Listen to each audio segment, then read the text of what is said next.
The ultimate measure of a man is not where he stands in moments of comfort and convenience, but where he stands at times of challenge and controversy.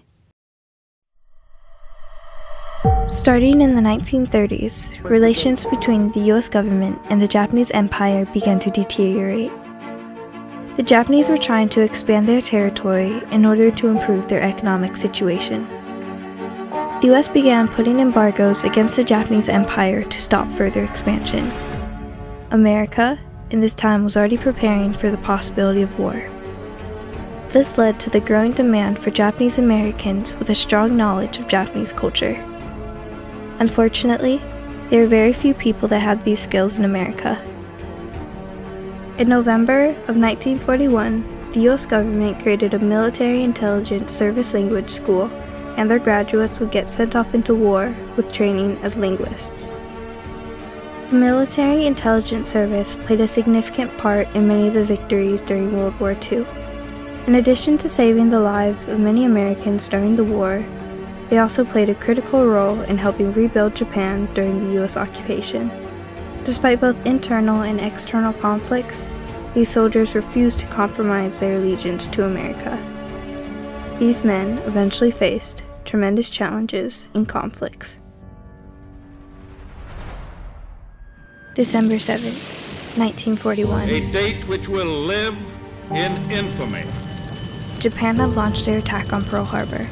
This was the turning point for the United States, who then joined World War II. This was a surprise attack, but America and Japan had been edging towards war for decades. Unfortunately, a common tactic in warfare was to dehumanize the enemy, meaning to formulate a fear to encourage the country and the American troops for battle. This propaganda that the government and media had placed on the Japanese depicted them as untrustworthy and fearsome. And it was this fear that led to Executive Order 9066. This ordered the removal of residents with Japanese heritage from parts of the West Coast, vaguely identified as military areas. These Japanese Americans on the West Coast were required to report to internment camps. Many of the families of the MIS soldiers were incarcerated in these camps. Even though these families were imprisoned in these camps, they still identified themselves as Americans. One mother, before sending her son into war, said, "In the event that my motherland, Japan, goes to war in America, just remember that America is your country. Your father and your uncle served in the Japanese Army with honor, and I do not want you to return from services in the U.S. Army with disgrace." The Military Intelligence Service Language School, or the MISLS, was established at the Presidio of San Francisco. But when the executive order was in action, they had to move from California to Camp Savage, Minnesota in June 1942. Despite them being in the military, they were not immune to the executive order. Many of the first class were Kibe, meaning Japanese Americans who were to study in Japan. As the war in the Pacific expanded, so did the demand for linguists to participate in battle. Eventually, about 6,000 Nisei, meaning second-generation Japanese, graduated the MISLS and went out to serve in war.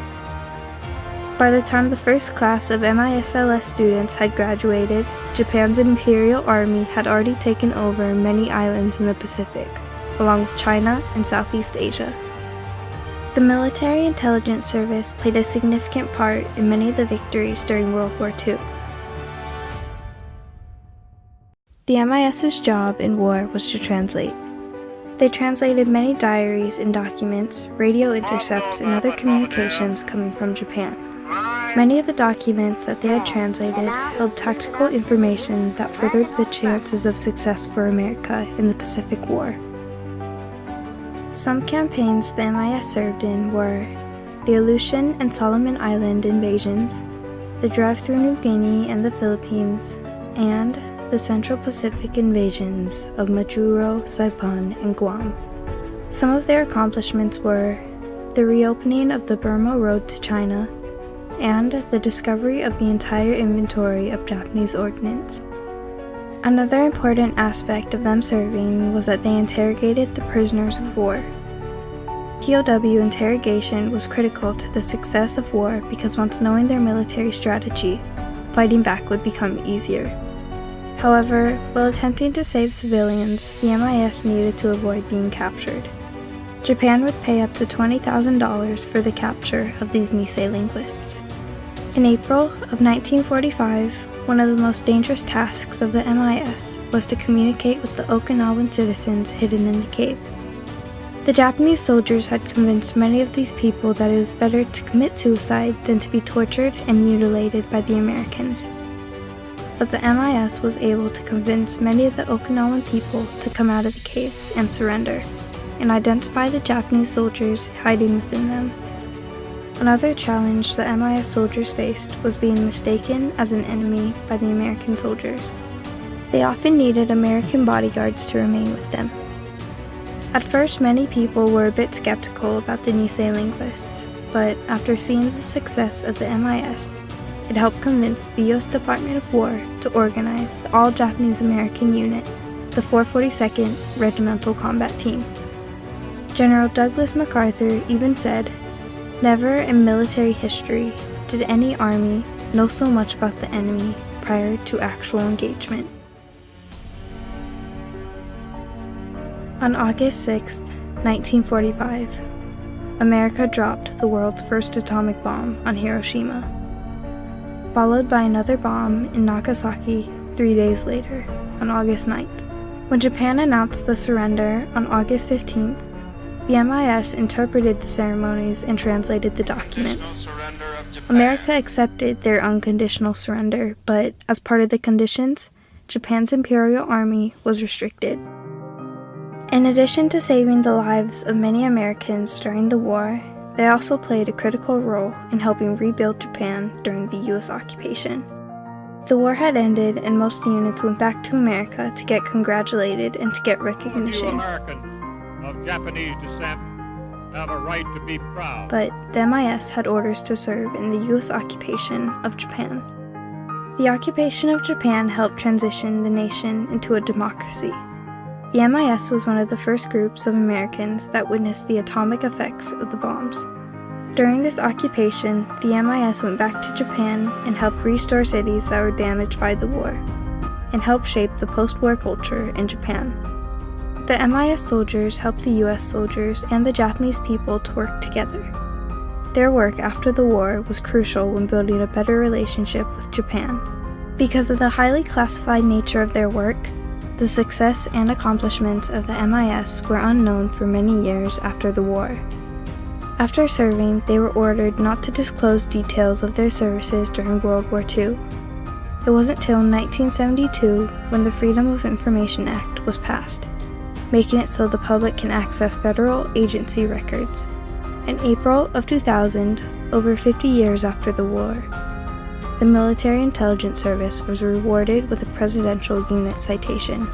Even with this recognition, there's still little known about the story and the accomplishments of these men. The Military Intelligence Service saved over 1 million lives and shortened the war in the Pacific by 2 years. The Military Intelligence Service soldiers are true heroes. They faced incredible conflict, the nation at home didn't trust them, and put their families in internment camps. They needed bodyguards to protect them from their own troops, and the Japanese offered money rewards for their capture. Many even had family in Japan that they were fighting against while serving in the war.